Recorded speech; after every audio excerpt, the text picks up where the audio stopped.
హారతి నీకు పవిత్ర వేద భారతి అందించే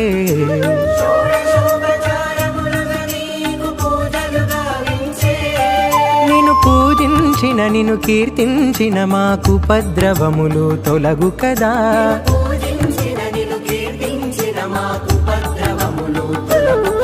పరమాత్మయ నీలా అవతరించి మము మోక్షాభిముఖుల చేసే కదా.